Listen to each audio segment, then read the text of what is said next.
هاي، ازيكم؟ عاملين ايه؟ اتمنى ان انتوا تكونوا بخير يا رب دايما.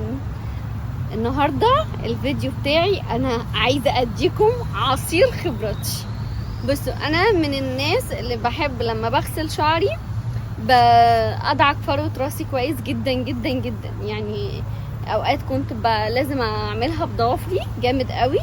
بعد كده ضوافري بقت بتوجعني او بتبقى اثناء الشاور. طبعا الضوافر بيبقى عليها ميه كتير فبتبقى طريه، فبتلاقوها بتتنى، فده حاجه يعني مزعجه قوي بالنسبه لي، ما كانتش بتبقى لذيذه. فقررت ان انا اجيب دي. لقيت دي بنعمل بيها كده، بتبقى حلوه قوي قوي. كانت شغاله وجميله وزي الفل اهو. اللي يعرفها واللي شايفها اهي، اتمنى ان هي تكون واضحه. اوكي، النهارده بقى جبت دي. شايفين دي عامله ازاي؟ تحفه تحفه تحفه بمعنى الكلمه. جربتها وبجد بجد رائعه قوي. الناس اللي سالتني في الكومنتات بتعملي شعرك كيرلي ازاي، بتستخدمي ايه؟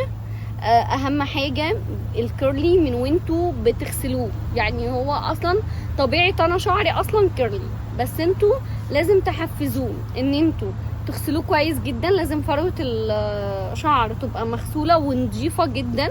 بعد كده طبعا بتحطوا الكريمات او الحاجات اللي انتوا بتستخدموها اللي بتحفز الشعر ان هي تكون كيرلي. اوكي، بس دي حاجه من ضمن الحاجات صدقوني تحفه قوي.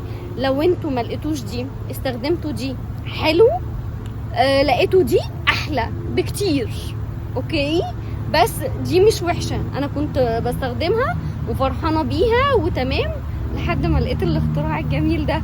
انا قلت اجيبه. هي سيليكون بس بصوا شايفين طريه قوي قوي جدا، مش ناشفه، طريه على الراس وحنينه وناعمه وجميله وبتنضف بامانه. بتخلي ريحه الشعر كده تمام. انتوا اصلا هتحسوا بانتعاش، يعني عارفين الانتعاش. وهي مش غاليه، انا معرفش انتوا هتلاقوها عندكم بكام، بس وات ايفر. لو سعرها مناسب ليكم اتس اوكي، مش مناسب برضو براحتكم.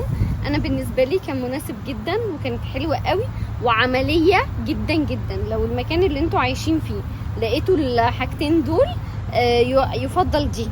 لو مفيش غير دي اتس اوكي، ماشي الحال، بس دي احلى. اوكي، عجبتني دي اكتر. كده اكون وصلت لكم المعلومه اللي انا عايزه اقولها لكم النهارده واللي كتير منكم سالني عليها. اتمنى بجد ان الفيديو ينال اعجابكم. لو انتوا بتشوفوني اول مره ما تنسوش تعملوا سبسكرايب وتفعلوا الجرس عشان يوصلكم كل فيديو جديد انا بنزله. ولو انتوا مشتركين عندي في القناه ومتابعيني ما تنسوش تدعموا المحتوى بتاعي بلايك وتقولي لي رايكم في الكومنتات، عشان انتوا اكيد عارفين ان رايكم يهمني. ودلوقتي اقول لكم باي باي، وانتظروني في فيديوهات تانية كتير اتمنى ان هي تعجبكم. باي باي.